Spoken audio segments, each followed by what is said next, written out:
This is Wake and Bake with Reverend Kim.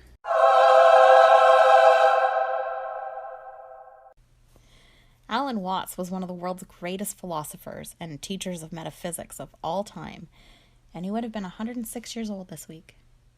I was listening to a lecture of his that fell into my lap, circulating to commemorate his life and contribution to the field that I happen to be a bit of a fan of, drawn in by the topic of sleep, a very relevant one for me because I don't do it very well. And I heard something different instead, though. A parallel. I love finding parallels. They're everywhere. It's how this universe is made. As above, so below. As within, so without. And in this case, as in dreams, so in life. Consciousness and awakening, dreaming and becoming lucid. That's my most favorite way to describe spiritual awakening. Lucid living is the way I see it, the way I say it, and the way I understand it. Lucid living, becoming lucid in life, because this is all just states of consciousness. That's all there is. Listen to the bit that sparked my attention and enjoy some of the yumminess of his words. And for all those of you who know him, you'll also know how hard it is for me to not read this in his accent. His voice certainly is his trademark. But anyway, here it is. Alan Watts' take on sleep, keeping in mind the parallel, the metaphor maybe, I guess, of lucid living and the cycles of life. He says, "Do you know that sleep is a very mysterious subject? Scientific students of sleep are not yet at all sure what sleep is.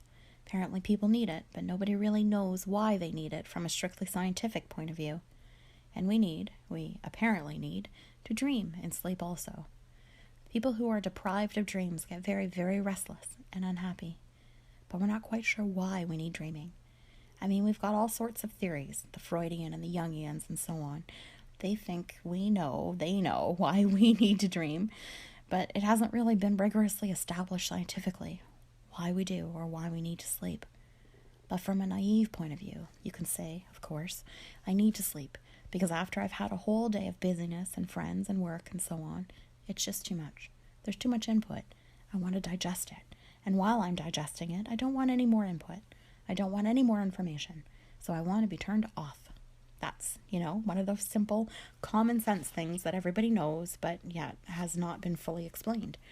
So sleep is this marvelous thing that we have, which is a forgettery process that is apparently essential to our psychic health. Every 12 hours or so. And if you don't get it, you start getting worried. As a matter of fact, insomnia is a thing that is rather curious, because if you do get insomnia, the worst thing of all to do is to worry about it. Invariably, if I can't sleep, I don't try to go to sleep. I get up and work or do something. I read a very difficult book, especially one that is big and weighs a lot. This is a good way to go to sleep. But if you have insomnia, don't ever try to go to sleep.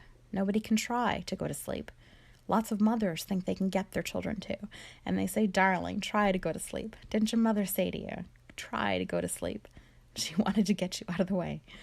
That was the only reason she said, try to go to sleep. She thought perhaps it was good for you and that you really ought to get your sleep.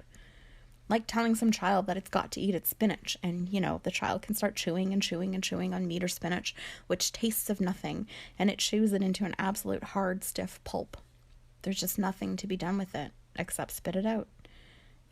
They've already extracted by their teeth instead of their stomach all the vital juices of the thing, and all that remains is roughage. And you say to children, you must go to the bathroom after breakfast every day regularly. You must be regular, otherwise you're constipated. And that's bad. This is a form of the double bind. No, you are required to do that, which will be good only if it's done voluntarily. So go try to go to sleep. It's impossible. Sleep has to happen because it's a spontaneous activity and can be helped, as we shall see when we come to consider the topic. But by and large, sleep is a spontaneous activity and as a way of turning yourself off to get away from the bombardment of awareness and forget, because forgetting renews. And that also is a function of all demolitions, of death, of destruction of patterns, of knocking down buildings, of the whole change process in the universe, because we want to do what we've done before, over and over again. Only if you remember it too often will it become boring. So if you forget, then you can do it again, and it'll be just as amazing as it was the first time. He makes sleep sound suspiciously like karma and the cycles of reincarnation, right? The cycles of sleeping and waking, forgetting and remembering, living and dying, the realm of duality. And the cessation of this cycle through awakening and eventual enlightenment is really becoming lucid in life. It's all the same and all just different levels of consciousness. Lucid dreaming occurs when you realize you're dreaming. And once you do, you can change the dream. You can interact with and manipulate the experience. And let's face it, usually from an unpleasant one to a pleasant one. It usually happens spontaneously, but techniques can also be learned and practiced, and the direction pointed to.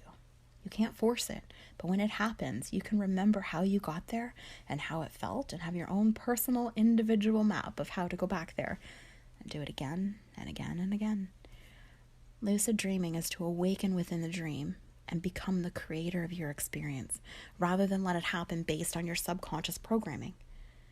Lucid living is to awaken within the dream of life and know that you are the creator of your experience, rather than letting it happen based on your subconscious programming, your personality, or your ego.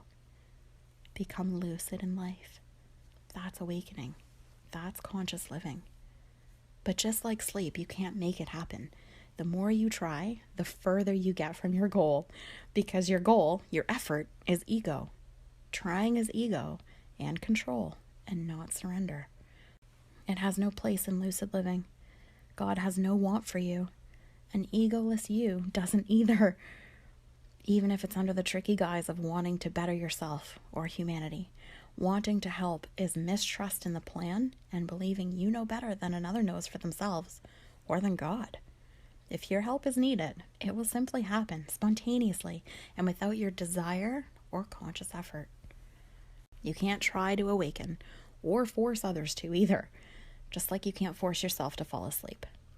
But you can still create the atmosphere and settle into opportunities to allow yourself to drift off. You know it's unlikely that you'll fall asleep if you're always on the run, right? It's just as unlikely that you'll awaken then too. Create the atmosphere and settle into opportunities for awakening to occur. And when it happens, when you get there, when you get to the place of knowing that you hold the limitless and eternal power of creation inside you, that's where real joy comes from. The complete surrender and free fall when you've reached that place of knowingness. There's no greater vibe than knowing, remembering that you're God. You are the stream of consciousness. How could there be? Careful though. There's no identification with ego and real knowingness. Not even a sense of pride or confidence. Not over humility either. It just is. And that joy that you feel is experienced as peace. It just is too. It's not excitement or boastfulness. It's a self-assured quality, a constant, and its assurance of all else too. It knows this is all just a game. It knows this is all an illusion. This is why we're here, as these spiritual beings having these human experiences, to enter this plane in a woozy, forgetful state, and then to wake up to the illusion and become lucid within the experience of life. And that's where the game changes. To be conscious is to be the source, to be the energy, to be God. I am God. I am creating my experience and can change the game at any time, just like I can when I become lucid in the sleeping dream state of consciousness. These are all just different states of consciousness, of sleep and awareness, of subconscious experience and conscious experience. Just as we can learn to awaken in the dream and then consciously change it, so too can we wake up in this level of consciousness, in this dream, and then consciously change it. That is what it is to be awake. It is to be in the divine flow, aware and seated in that place, connected and connecting, being one with I am that I am. Lucid living occurs when you know that you are not just the witness, but that you actively affect and manipulate the quantum grid. Lucid living, conscious living, is to not just feel the connection, but to integrate it and be it, and know that you are the one making it all happen, and you will one day wake up in another realm and it will all be okay, like waking up from a dream. It's not just about waking up, though. You want to wake up and engage, participate. Lucid living is your conscious participation, your interaction with the grid, in life, and with the eternal. You find this experience in the present moment. This is all there ever is. There can be no other time because time is man-made. The only thing that is real is this moment we're experiencing right now. Be with it. Be in it. And when you do, the awareness arises. Disconnect with your thoughts. You are not your thoughts. Become aware of who is hearing your thoughts. Be aware and witness. Watch. Observe. Be the observer. That is who you are. You are not your kidney. You are not your brain or personality. We don't introduce ourselves saying, "Hi, I'm my kidney," but have decided to identify with our thoughts. They're not you, though. You are the one who is hearing your thoughts. You are the awareness behind them. We are not our bodies. We have a body. We are not our material reality. We have a material reality. We are not our experience. We have an experience. We are consciousness. We are source energy. We are eternal life. We are souls. We are God. Consciousness is where everything arises from. It created us so it could remember itself, so it could experience itself. It is the all. Consciousness is the stream. It is affected and manipulated by the laws of quantum physics. The joy in remembering and awakening, disconnecting from identification with your personality, which is your ego, and then lucid living as a conscious creator, that experience can be yours. Surrender and don't try. It will come naturally on its own when it's meant to. You can head off in the direction toward it, and there are teachers who can point the way. But it's you that has to surrender to the here and now and create as much opportunity as you can for that stillness to arise, for your sense of that connection, for your own awakening to the knowing that you are the universe experiencing itself. You can't force it, but you can create the opportunities. And please don't try and force it on others either. Be okay to not know what you don't know.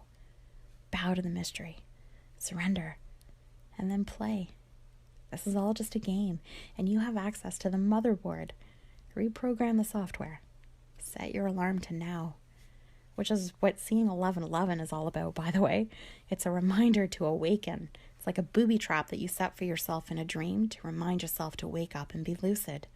That's one of the tricks that works. One of the techniques that I teach for lucid dreaming. It works. Oh, the parallels. Patterns poking through the veil. Easter eggs everywhere. It's all just levels of consciousness. Knowing it and then experiencing it is what it is to be awake. Experiencing it, accepting responsibility, and consciously interacting with the quantum grid is what it is to integrate and live life lucidly. You gotta bake that cake before you can eat it too. And I love that wake and bake. Let's light it up with Reverend Kim.